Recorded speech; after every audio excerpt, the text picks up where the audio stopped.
soon as it goes to mute, I will be able to go.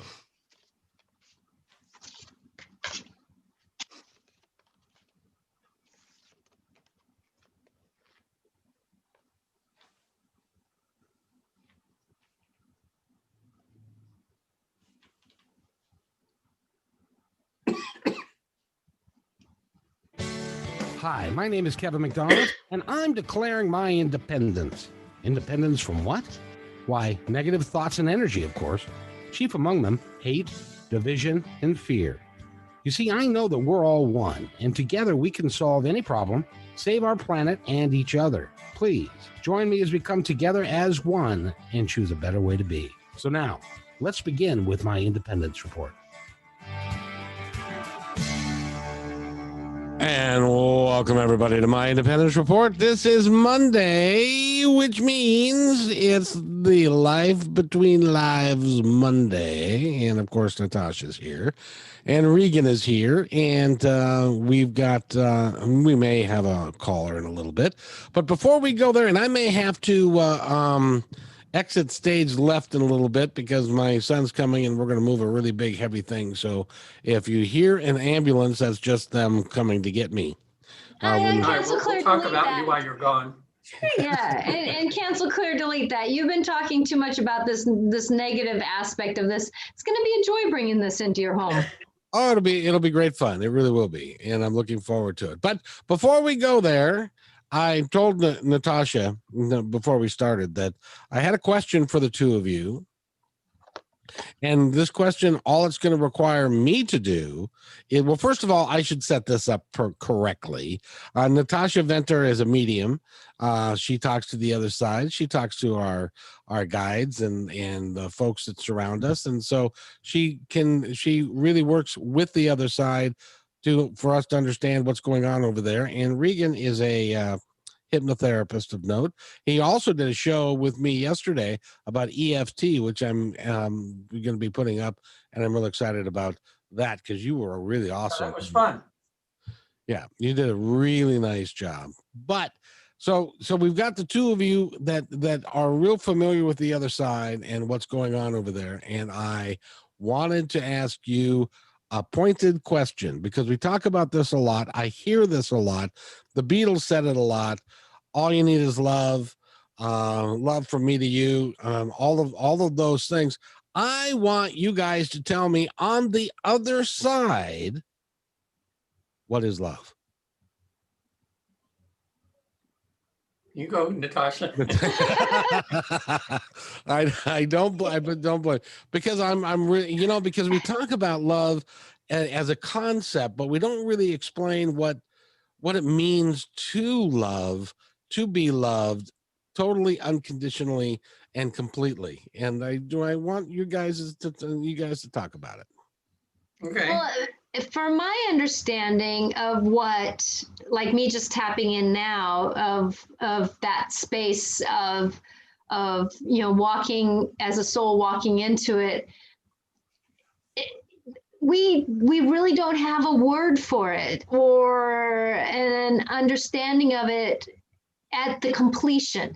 We may have inklings of it, we may have unknowings of it, but the completion of it running through the being that we are can really only happen there.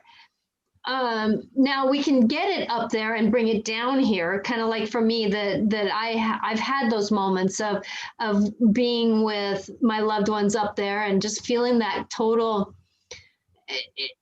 The words that I can put on it is it's called compassion. It's just I kind of explain it. It's kind of like the love of a raindrop as it sits on the edge of a limb, as it dangles with the starlight through it or the sunlight through it. It's the grace of a butterfly that lands on a flower and has no impact on that flower. It's the moment of a child being born. It's that moment of someone passing. If you're in there with the compassion with it, that it's just a moment. And yes, it's love, but it's love without a word. it's a state of being, and there's no right, wrong, in, out. It's just a state of just like I said, it's a state of maybe just that butterfly landing on a flower and not making any impact. It's beauty inside of every element that contains love and compassion and forgiveness and just it's hard to put words of humanness on it, because it's more than what we could ever concept unless we spend a minute in time in there. Okay, Regan, she dodged the Natasha, question beautifully. Now it's your turn to give me a straight up answer. Oh, look, we have a caller. Yes, we do. That's her dog. That's that's a really cool dog. Now you're not going to get out of it. You're going to have to give me your answer, Regan. What is love? There she is. There's Candace. Hello, Candace. How are you today? Hello. Oops. She's still arriving. You're getting it. Can you hear us, Candace? Oh, she's trying to connect to the audio. There she goes.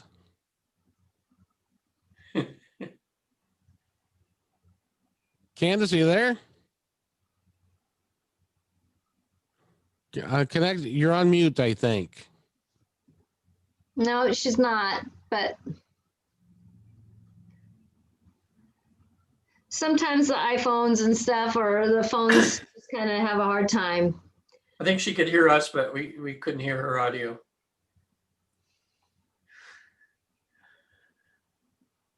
I like the way, Natasha, what you were talking about love. It's Candace also has they have a pet pig, and which is adorable. So I visited her recently, and the pig was wanting to come in just like the dog, so it came in and was playing with the dogs, and it just like a regular pet, like a part of the family.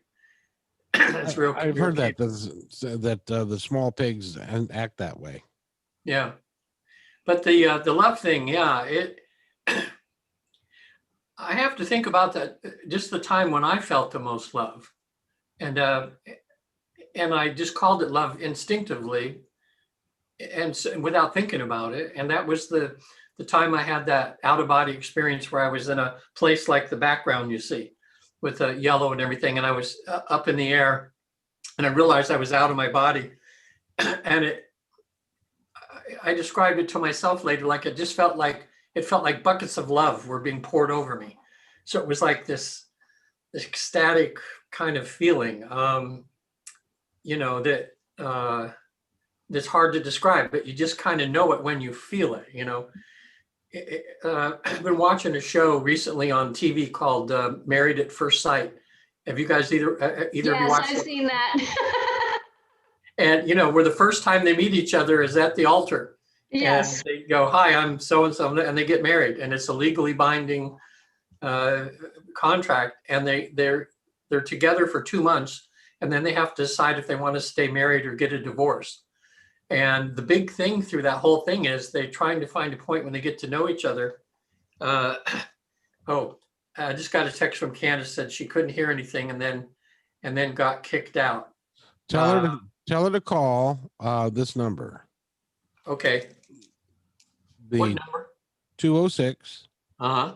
408 Okay. 1395. And when she dials that number, then I'll be able to put her on. We won't be able to see her, but we'll be able to talk to her. Okay.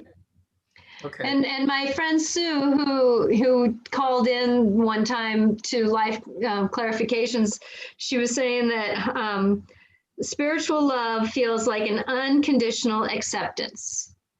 And that's the thing that I do sometimes in a session, that while Regan's doing this, that I kind of say, I give an example of just, I send them my love. And they go, yeah, I feel it. And thank you. And that's feeling so blessed and everything.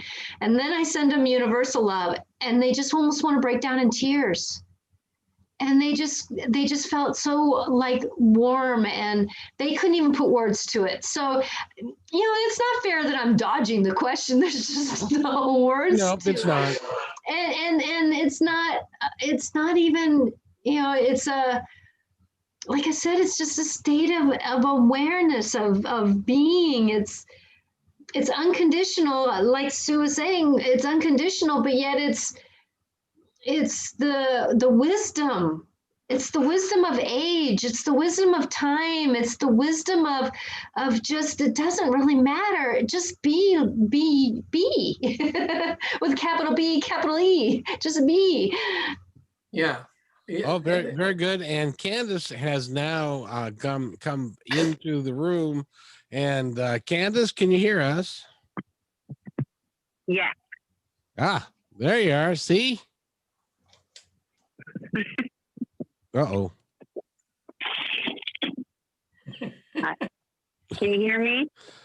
I can hear you now. You're real kind of sketchy. Let me see if I can. Is that better? It seems to be. How about you guys? Yeah, I can hear fine. Okay, Candace, you're talking to Natasha and Regan. What would you like to talk about? Do you have a question for either of these fine folks?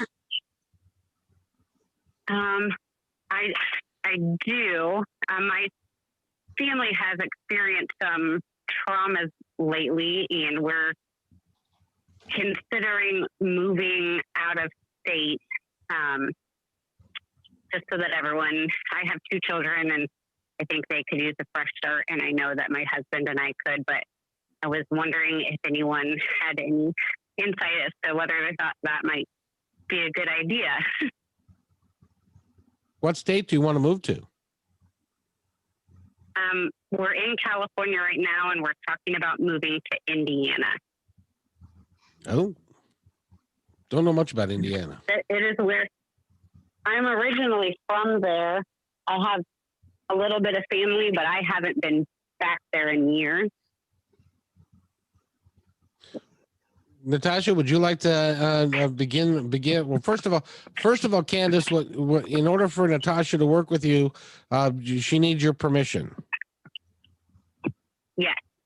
Okay, I'm a medium who loves to help, and an intuitive personal awareness coach who loves to help support people through change. And so I just want you to know that you're safe with me, and that I just love to help give guidance. And the first thing I heard when you asked the question was, wait, that this is not exactly the moment to move forward. It doesn't mean that it's not time to do your research. It's not time to make plans, but it's not time to jump. What I'm hearing is that you'll know more information after the first of the year. A lot of us will know that. There's like this big doorway. Right now we're in a full moon, so there's a lot of things that are with an eclipse. So there's a lot that's imploding on us emotionally, physically, and spiritually to help us wake up. Like Regan was saying that he was having some dreams, and I've been having dreams. We were having a lot of things that are working on our subconscious to get us moving.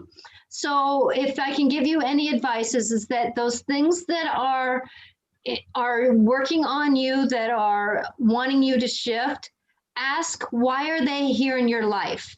Because remember, a move won't change what's going on inside the home, but yet a move can help what's going on in the home.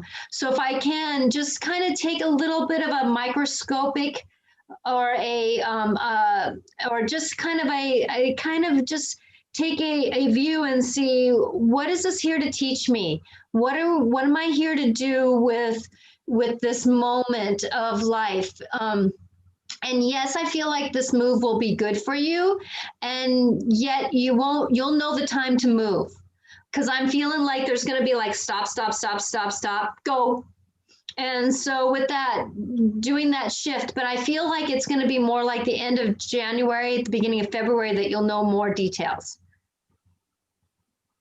Okay. Yeah, we wanted to get through the holidays anyway for the kids, and weren't thinking about listing the house here until sometime in January. But that sounds kind of the path that I was thinking. Yes. And you have a lot of those intuitive gifts. And so trust them. And you have more that's waking up. So this is that time to really start waking up and trusting yourself. If I could, I would even maybe try, if you couldn't take a trip there, I would try to do something so that you can get in touch with what you're feeling there. Why are you called there? Like take a visual tour of some towns just to kind of get a sense of where you want to be, what you want to do, so that the shift will transition the kids a little bit more easier. Because right now that unknown is really scary to them, even though it might be better for them in a way. Because yes, there's things that are happening in certain places that we need to get out of our old normal to get into the new normal. Yeah, well, I think that what's drawing us there is that it would be a fresh start, but I still have, I have a half sister there and some other family and friends that I've stayed in contact with, even though I don't get out to visit much. So I think the draw is having a fresh start while still having a support system around us. And my daughter's father went missing and then passed away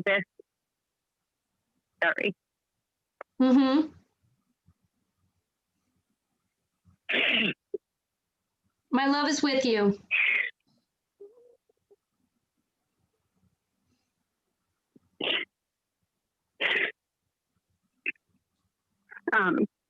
My daughter's father went missing and then his body was found and he had committed suicide in August.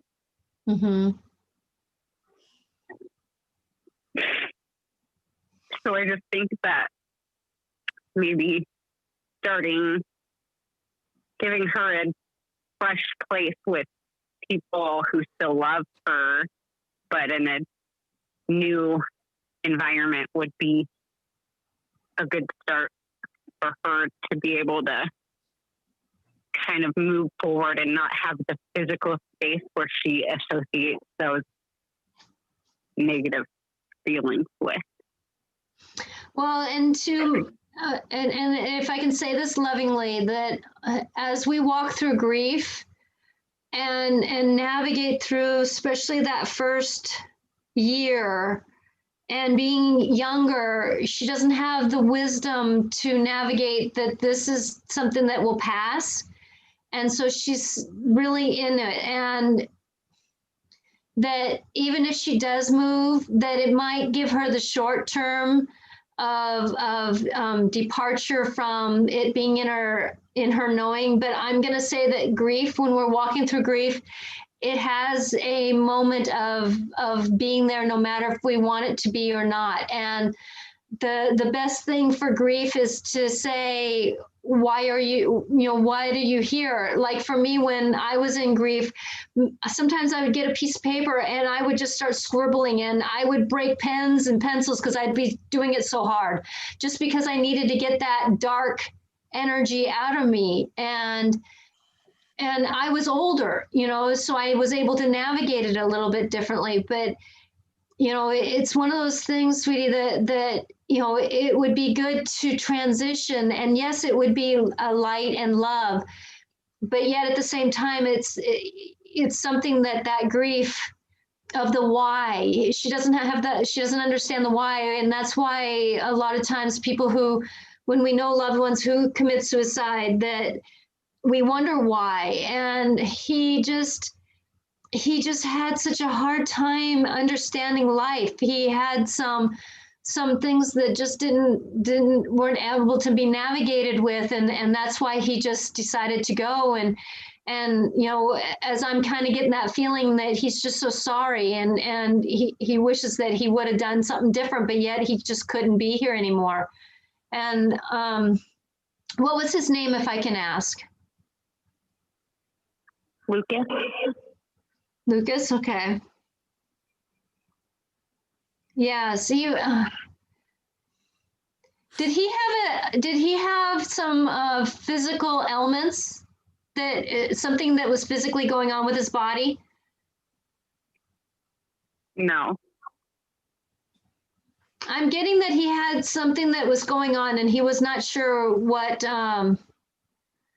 he wasn't sure quite what it was. And it could be as simple as like a lot of heartburn or a lot of I almost feel like it's not indigestion, but just something going on with his gut.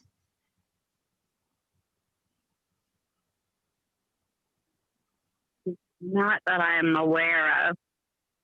Okay. He seems like I'm getting that he's just really uncomfortable and he just couldn't hold up to the expectations.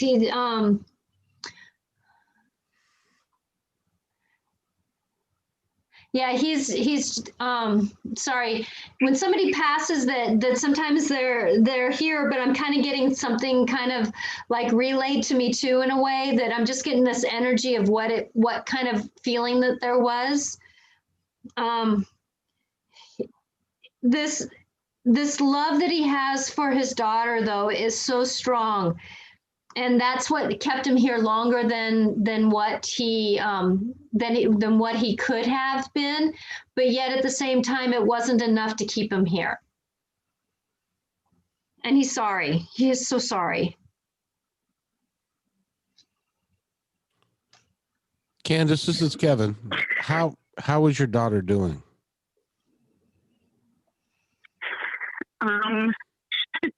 She's like her dad, so she doesn't like to process her feelings.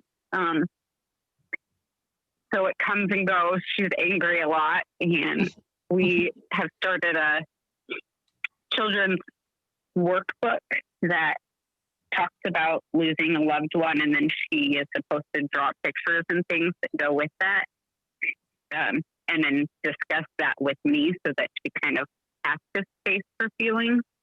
And it's once a week, and yesterday was the day for that workbook that her therapist recommended. So yesterday was a rough day for both of us, and so today she's been having, I don't know, she doesn't like to really show her emotions, but she has been, her separation anxiety from me is really high, and today has been one of those days. I'm so sorry. How old is she? I feel like she's like preteen, or she's young. She's 9. 9. Yeah, preteen. Yeah, so she's right there where oh man, emotions, hormones and stuff are just starting. And just the whole peak of going through a doorway of being young to a little bit older. That's such a doorway at that age.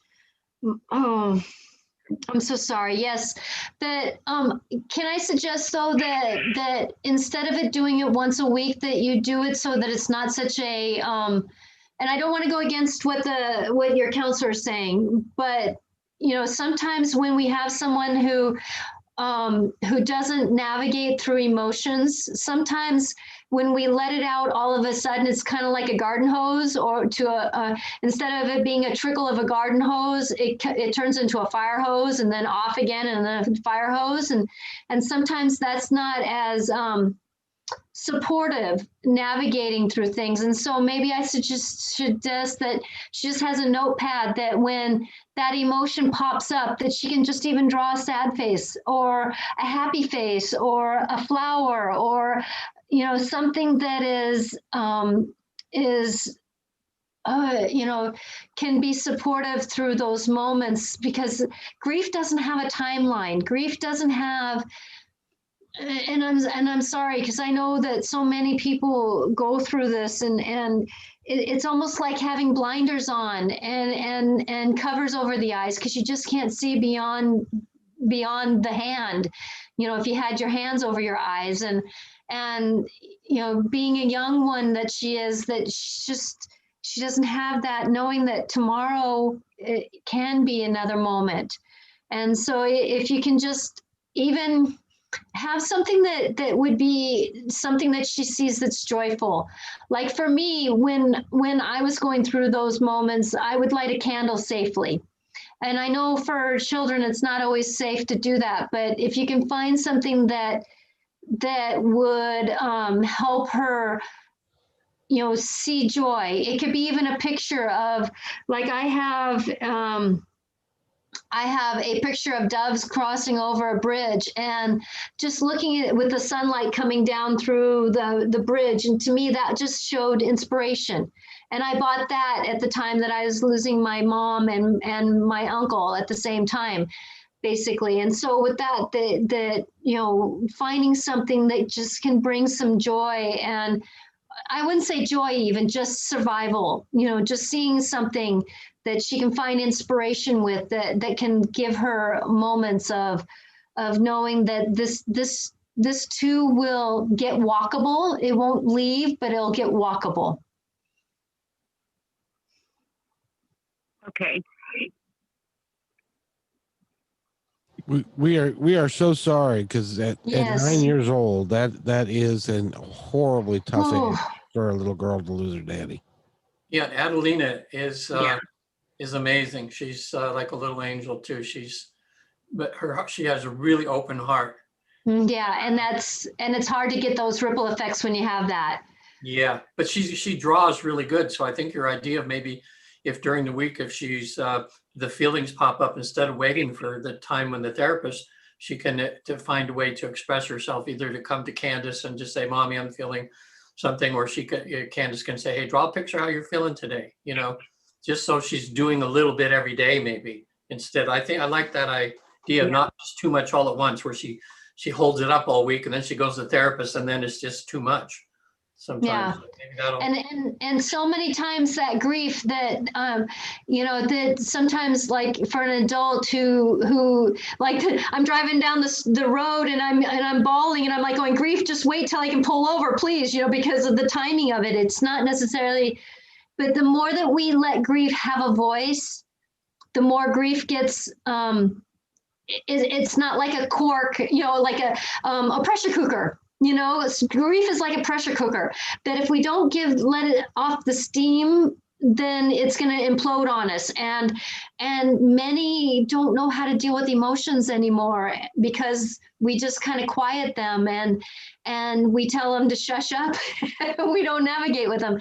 And so with that if we can just keep that pressure cooker from letting some steam off, my love goes to her so much that it's sad that she's having to navigate this at such a young life. It's She's lucky that she has Yes. Candace is an amazing mother, and she got her right into therapy. She didn't even wait, which was really good. Oh, blessings Good for to you. Candace, are you going to therapy for yourself too? I'm not. I called to make an appointment, but we were switching insurances, and now the insurance that we just switched to might be ending and we'll have to switch again. So I'm trying to figure out our health insurance stuff. But for her, I was able to get her in something more specific based on the situation. So I didn't have to worry about the insurance issues for her. That's good. I'm kind of in this weird spot where I don't fit into a typical grief group because he was my ex-husband, but we were still very close. Yeah, so that doesn't. There were some groups, but I didn't fit into any that I could have gotten into without being through our insurance. Well, when you can, and it's important, and just because he was your ex, you were married to him and you had a child together, and so it's still, you still are going to go through the 5 stages of grief. Yes. And you're going to need help with all of that. Yeah, Kevin here. Kevin, who's talking to you now, he just lost his brother about 3 weeks ago. So it's been a month now, maybe. How's it, Kevin? It's been a month and a half, actually. It's been. Oh my gosh! And amazing. So Kevin's kind of going through it too, because he had a brother that died, and so it's how are you dealing with it, Kevin? Now 6 weeks in.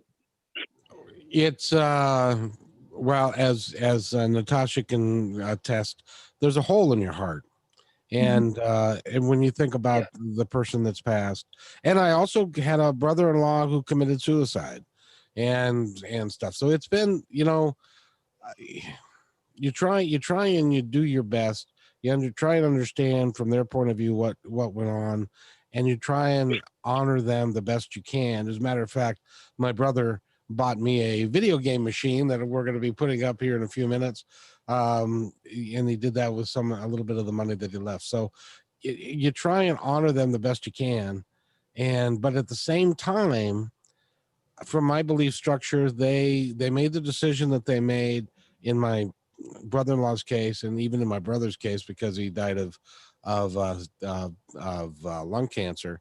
They made the decisions that they made. They're looking down on us. They're happy, and that's why we talk about this from Live Between Lives, because there are lessons that have to be learned or need to be learned in the process. But at the same time, they're getting a lot of help on the other side to understand how they could have done things better.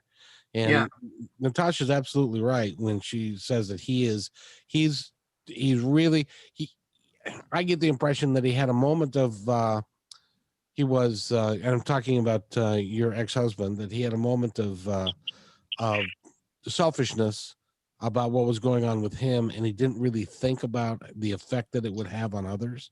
And now he's getting the full impact of that, and he is feeling very, very sorry. Yeah, Candace, did I tell you about the client I had whose husband committed suicide recently? I don't think I did I? The woman that you spoke with? Yeah, the one whose husband hung himself? I think a little bit of that. Okay. Because that's what that's recent. And see, on the show, what we're talking about too is we're talking about human stuff and how do we navigate through our lives. The subject today is about, we're just discussing what love is, which is interesting. Natasha has some really good viewpoints on that, and we talk about it. We try to look at things in a little higher perspective, like why did all this happen? Like is your family having to go through this right now, and why did he do what he did and everything? But from what we see so far and the cases we've had, like with me, with what I do with when people go to the other side, is when it's suicides and everything like that, the person over there, every one of them is sorry on the other side. They can't believe that they did it. It's like they go, oh God, what was I doing? And there's this lot of remorse and sorrow because they see things more clearly when they get to heaven in a way. But the good thing is that they don't go to hell or anything. They're not, they get like special attention actually from the angels and guides, right, Natasha? Yeah, they get a personal escort of love. Right. There's a loving being with them. Sometimes it's an angel, sometimes it's a personal guide, sometimes it's a ascendant master who's doing saint work. It's just that moment of just cuddle of just understanding. But the love that he had, I don't think he could have really spoken the love that he had for his daughter. And that's the one thing that if anything that she could hear right now is that, the love that he has for her doesn't stop just because he's gone. And yet the grief that she has right now, I don't know if she can hear that. But if you can just, but it's just that recognizing whatever emotion she has, that it needs to be heard. If it's hate, if it's sadness, if it's joy, if it's laughter, because grief can have extreme laughter to extreme crying within just a flip of a coin, and that's okay. That's called grief, and not everybody gives us that chance to do that. But yet when we can do that, we feel better after we have moments like that, because our emotions get spoken. And with her being the age that she is, can I ask when her birthday is? I'm not getting a tap when her birthday is. I'm sorry. October 2nd. So she's a Libra. Yes. Yes. And so Libras are about scales, about being in balance. and seeing the bigger picture. They also they don't like it when things are out of balance. They don't know how to navigate when things are out of balance. And right now, her scales are really out of balance. And so that's where dealing with her emotions, if you know, like I was saying, just even if she just has a sketchbook, you know, just something simple that's by her bed that she can just say one word or three words, whatever she feels, and it can be legal. And then and or you know, sometimes like and this is only done with you know, or a parent, is that you know, sometimes if she can write something down and then she goes to a fireplace and burns it, you know, just to kind of release that emotion, that rip it up and throw it in the garbage, you know, do something to release that energy. That helps, because kids need to be physical. And when they're physical, they can deal with emotions better. And so many kids, they close down and they get behind the TV screen or that kind of thing. And they start getting into that closed down feeling, and that doesn't help them process. And so if they can do something to process their emotion, then that helps a lot of times too, sweetie. We actually pulled some old mugs out of the cupboard, and down along the side of our house we set up a piece of plywood, and she put on safety goggles and threw the mugs and shattered them. Good for you. Good for you. Good for her. That's a good idea. Candace, why don't you stay with us? We have another caller, and I want to double check and make sure this caller doesn't have something to talk to you about, but because I don't know yet. But so everybody hold on to yourself, because we're gonna invite another caller in. So stay with us, Candace. Okay. Hello, caller. You're on the air with us. Do you have a comment? Yeah, hi, this is Sue calling. I actually I have a question for Natasha, but I just wanted to let Candace know that my heart is with her big time. Thank you. Thank you. Yeah. No, very good. Really, really difficult. It's a hard thing. But Candace, why don't you stay with us for a second? Sue, you got a question for Natasha? Yeah, I was going to say this has to do with family relationships that are kind of strained at the moment. Natasha knows my backstory. Growing up, I had an older brother who molested me for a number of years. And after our parents passed away, they left inheritance that was left us co-owning a property together, me and my two brothers, actually. And after doing a lot of healing work, I reached a point where I literally released all attachment to this one brother. Like all the hate was gone, all of the just negative emotions and feelings towards him were gone, except for the fact that I didn't want to have to co-own property with him. So I said, hey, listen, we're going to split up. You take my share of this place, I take your share of this place, and we'll never have to have like shared finances, which actually was an issue. We wouldn't have to have shared anything to do with the properties. And in doing this separation, I basically lost every bit of relationship that I have with that brother and his wife. And my question has to do with their adult children. And I don't know how much I should try to connect with my niece. Her name is Anya, Natasha. So like my brother's got the two kids. One of them I have had a talk with because when all this went down, they did not know about their father's past.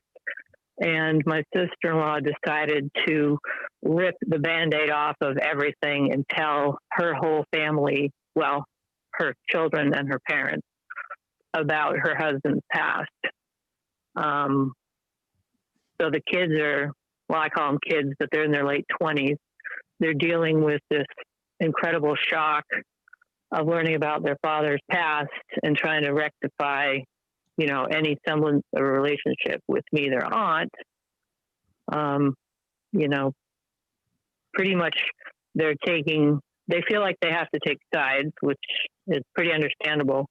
And I just don't know if I should reach out to my niece at all. Yes. If I should just, What the- should I, hold on. Natasha got the question. She's going to give you the answer now. Yeah, no, yeah, so that I'm feeling like she would love to hear from you. But what I'm getting, the image that I got was like in a text when you can send a heart that has the ribbon around it. that sometimes simplicity right now is one of the greatest gifts we can give to someone. And so with that, and and right now we're having so much that's boiling up like a volcano. Like Regan just had a dream of his car, what was it, the skeleton, all the parts were gone except for the skeleton or something. Pulled the skin off the car and it was just the skeleton of the car. Yeah. So basically that kind of dream is representation of what's going on in our world right now. And that if we can just send kindness, and Sue, and knowing the backstory that I'm not going to go into here, but at the same time, knowing what you've done, she could hear that kind of forgiveness. She could hear that kind of healing that her in her young years could really help her navigate through going forward. And that I feel like that it's just sending quick few words, I'm thinking of you. I'm hoping you're doing well. I'm doing well. I hope you're doing well. Just something that just says that things are, that just because of what happened with you and your brother doesn't mean it's your relationship with her. Yeah, and that's what I want to get through to her, because her mother is a person who is extraordinarily controlling, and I just was concerned that her mom was going to try to sort of make her daughter feel like she had to pick, it's either your aunt or your father, not both, kind of thing. Yeah, but what I'm hearing is that if you just do simplicity and kindness, that's not having her have to pick a side. You're going to do something neutral, like I'm thinking about you. Just wanted you to know I'm thinking about you. Just sending love, or just something that's like 3-word texts, or something that wouldn't have any implication of conversation unless she comes and wants to ask questions. And then you're going to say, I'm walking a fine line here. I don't want to dishonor your dad because you have a relationship with him, but I do have my own story and I do have my own truth. And so with that there's that fine line that of making sure that to honor one, but yet say, well, but this is mine. So to honor yourself, because your truth is your truth and it's very truthful. You can say that again. Yes. Okay, well, Sue, thank you. No, thank you. Thank you so much for giving us a call. And I would like to, thanks. You betcha. Before we go, I'd like to turn back to Candace. Candace, are you still with us? Yeah. Okay, awesome. Thank you, Sue. Thank you, love. And we will be so Candace, I would like Regan to talk with you a little bit about what's going on with you as well as with your daughter. And he's a very sage, wise, I was going to say wise old man, but he's Wise really old not. man. He's a very wise guy, and he can help you. So Regan, He's very much of an elder. what are your thoughts, Regan? Well, I had Candace call in today because I love the awesome energy of Natasha and how she's able to kind of has this good sense of the bigger picture and everything. As you guys might have figured out, I know Candace is one of my daughters. So was stepdaughter, but I think of her as just ever since I've met her when she's 3 years old. You know, she's been like, you know, as close to me as anybody in my life. She's just an amazing person. And I'm so close to her. Like I would want to reach out to Candace to help her, but sometimes doing therapy for your relatives isn't, because we know, you know, it's a little bit hard sometimes. So I thought this was, I'm trying to think, well, what can I do? And I thought, well, this is just having Candace talk about it. And because I know, like you're saying, that's good. Candace has had a rough day today and she's letting out her feelings. And I think I'm hoping today that just could be, you know, a little bit towards her healing process, you know, because I know she'll get through it, because Candace reminds me of, well, just like her mom, they could have been pioneer women where you just put them in any situation and they will tough through it. You know, Candace is like that, you know. So, and Adelina is just so special to me, and I don't get to see her that much. And now that they're thinking of moving to Indiana, and I'm going, oh, you know, that's a ways away. But it's, you know, Candace is going to do what's going to be best for her and her family. And Candace, why don't you join our little conversation? We'll get someone from an outsider. Before you logged in, we were talking about love, and Kevin brought up the subject today, like, how do we describe love? And I know you felt it in your life a number of times. And Natasha, well, Natasha, maybe you could just reiterate kind of a little bit. I know Natasha was saying, how can we put a word on love? You know, it's more of a feeling or more of a, tell her again, and then we'll get Candace's perspective of what love is. Well, what Kevin was asking is the love on the other side. You know, we have the love of the human, but he was asking what happens with love when we get to the other side. And I was saying that it's really, there's no word for it. It's compassion that is beyond compassion. It's unconditional beyond unconditional. And I kind of use the example of a butterfly landing on a flower and not making any impact. It's that raindrop on, you know, as it's sitting on the edge of a limb as the sun is glistening through it.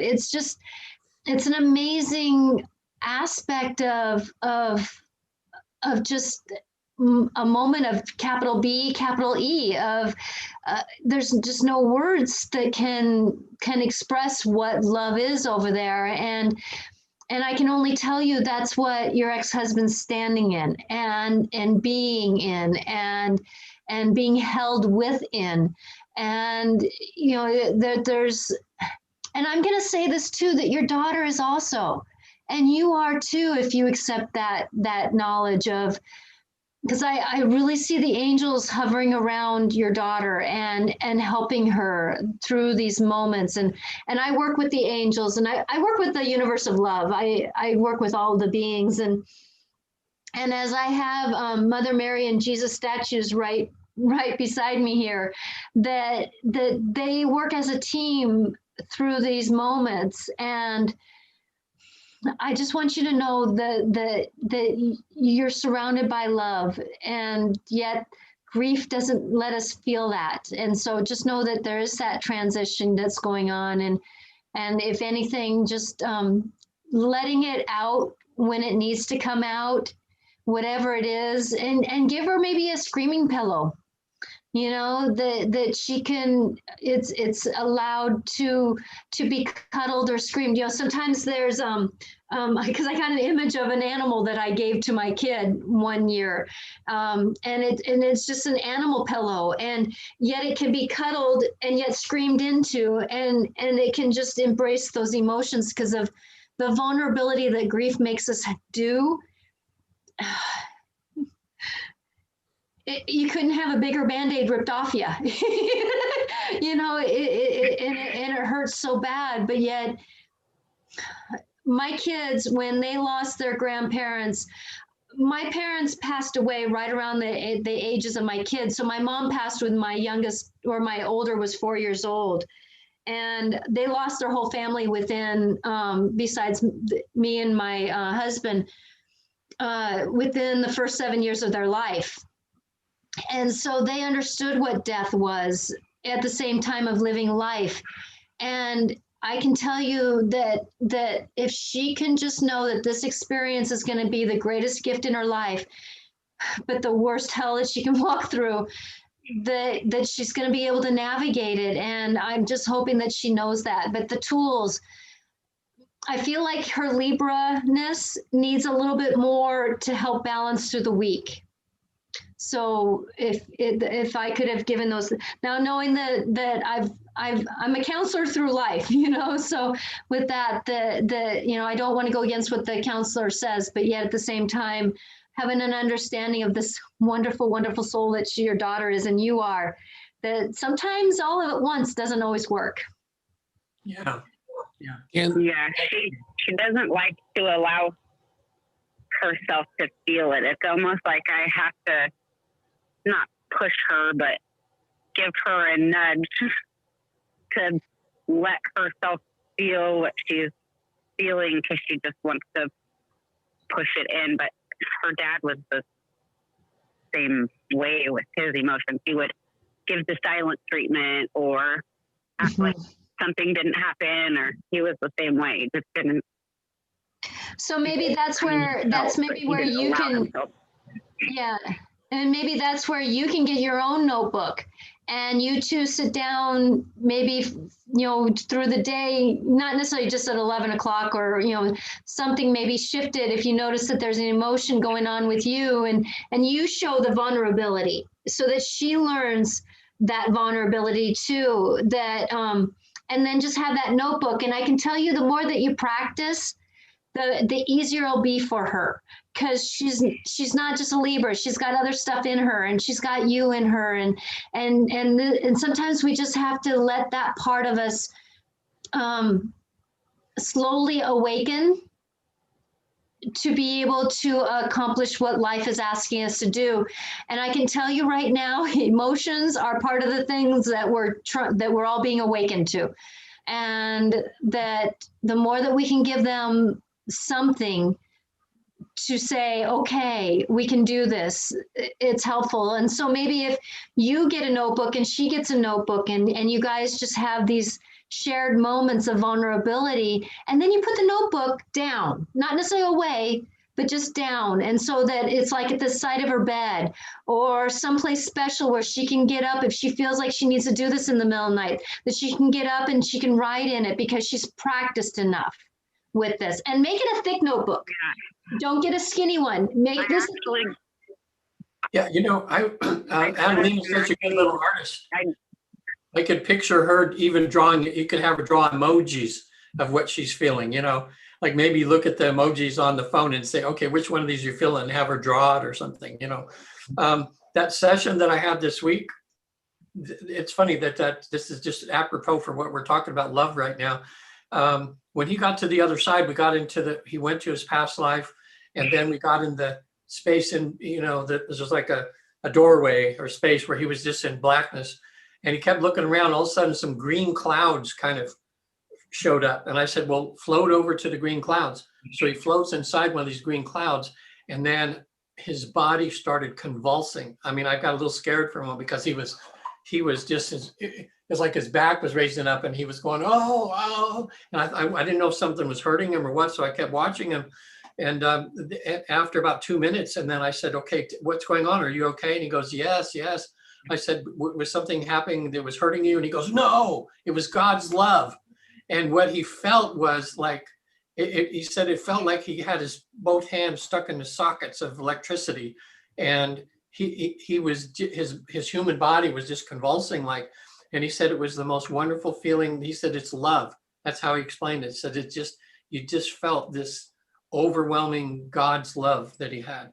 And that was the biggest experience of the whole Life Between Lives thing we did. He said he's never felt anything like it. So it's interesting how it translates from what God gives you to the human body, and how you just know, you know, like I was saying, when I was in the out of body thing and I had buckets of love dumped over me, it's just, you just know it's God's love, you know.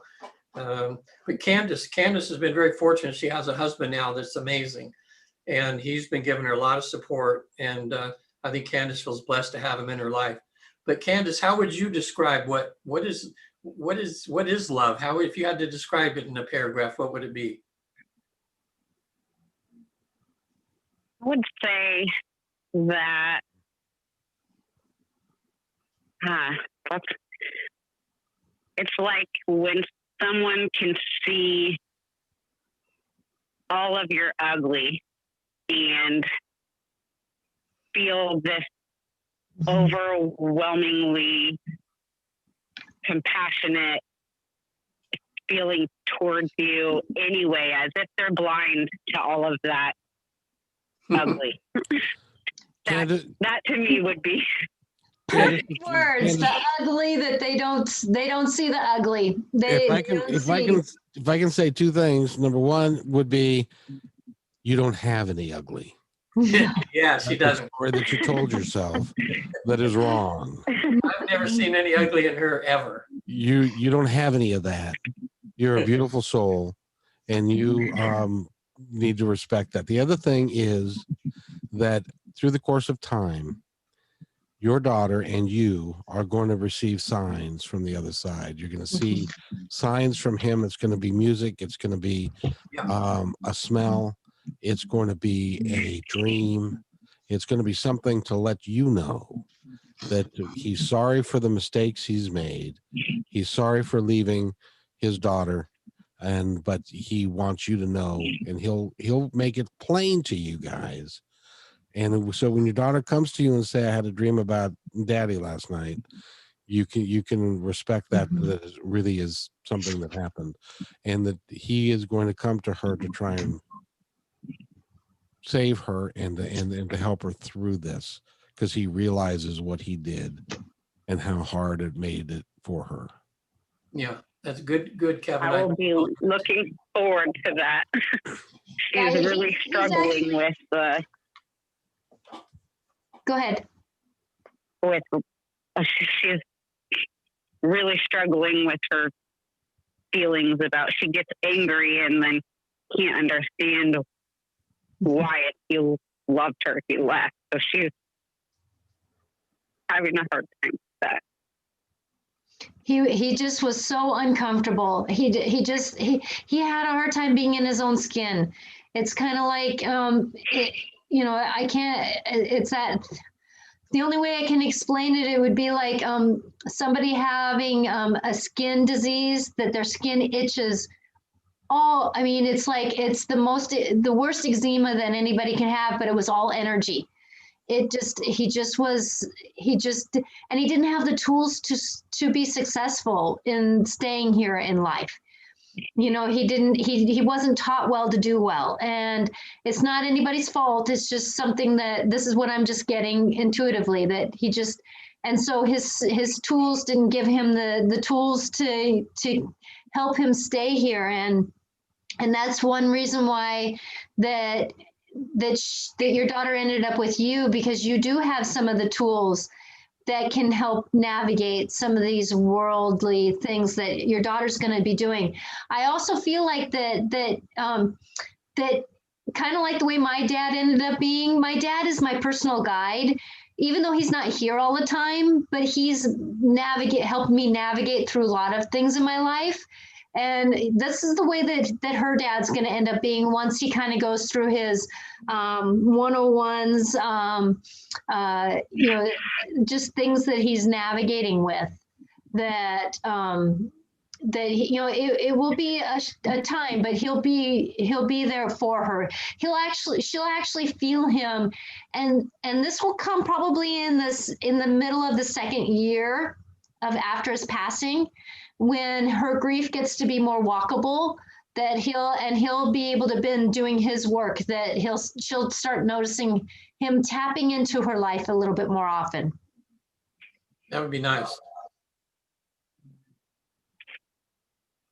Yeah, it would be nice. Mm-hmm. My love is with you, and the universe's love is with you too. Thank you. Yeah, Candace, I'm glad you called in today, because every little bit helps, and we got to get through the Christmas season, and you guys will be figuring out whether you're staying or moving, And it's just, whatever it's going to do, it's going to be okay. You might, if you haven't already, with Adelina, is just tell her to, say, watch for Daddy in your dreams, because sometimes Daddy will come and say hi or something, just to make her aware of that. So when you say that, then if she's dreaming, she'll remember what you said, and she might remember it in the morning, whether instead of just waking up and not remembering the dream or something. So that might give her a little bit of peace too. But tell her, Grandpa Regan or something, and Natasha and everything today, that we were just saying that we just picked up that from heaven, that it wasn't any reason for her that he left. He loved her more. That she's the reason he stayed around as long as he did. Yes. So she's really loved by him.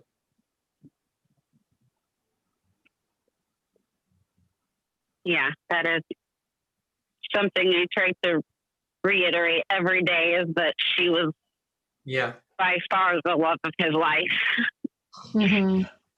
But in her grief, it's hard to hear that.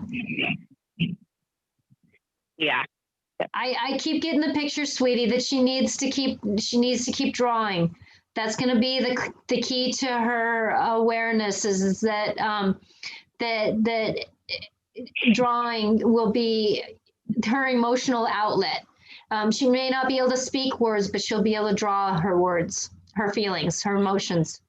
Yeah, Adelina has I just gave her a notebook right before this phone call for her to have to draw in. And we both got matching diaries that I've been using to write letters to him when I'm feeling things, and told her that she could do that in her diary also. So I will sit out on the couch or at the table or something and write in that when she sees the sparkly sequin, so she knows that that's what I'm doing anytime that I have that diary out. So we have been working on all of those things. Candace, it's been a pleasure talking to you tonight. I gotta go. You're welcome to continue on with these guys, but I've got to go move something now. So it's 5 o'clock. I guess we could end the show for now. Thank you, Candace, for your trust with us, and thank you, and just know that you have angels. Whatever your belief system is, you have angels, and Mother Mary, and Jesus, and Azrael, who is the angel of passing. I work with Azrael. He's the ultimate timekeeper. He helps walk people over from one world to the next, and he's one of my personal guides. And so with that he stands on this side helping work through a lot of these emotions. And so you've got a team in your house that's helping you. Yeah, and Kevin, can you tell Candace, in case she forgets some of the advice that Natasha gave, how will she find you or find this episode? Just to go to YouTube and My Independence Report, or you can go to just Google My Independence Report, and the channel will show up, and it'll be there. When will this be posted on there? Okay, thank you. Hopefully, if I don't end up in the hospital in a minute, it'll be posted by tomorrow. Kevin, stop that. Cancel, clear, delete that. Thank you, Candace. I got to go move a big piece of stuff now. Thanks for calling in, Candace. Okay. Thank you. My love is with you. And that was a great call. Thank you, Candace. Thank you, Candace. All right, guys. I gotta go. So we're gonna have to short circuit this. Anything last you'd like to say? Anything? Good. Hey, anybody out there is listening, you can reach me on visittheafterlife.com. And as a lot of you know from watching the show, I help people. I help people visit the other side and come back again. And you can see everything on my website, all the videos of how it's done. Everybody can do it. It's life-changing. And Natasha, how they I'm almost going to tell what your website is, but for some reason I always have a hard time. It's kind of tell it. What's your website? It's angelicclarifications.com. angelicclarifications.com, or you can email me at natasha@angelicclarifications.com. Okay, now you can go, Kevin. Okay, kids. On Wednesday on mine, Natasha Benter. Have a great day, everybody, and we'll see you soon. See you guys. Bye. Thank you. Take care. See you, Natasha. Bye. Bye-bye. Good luck.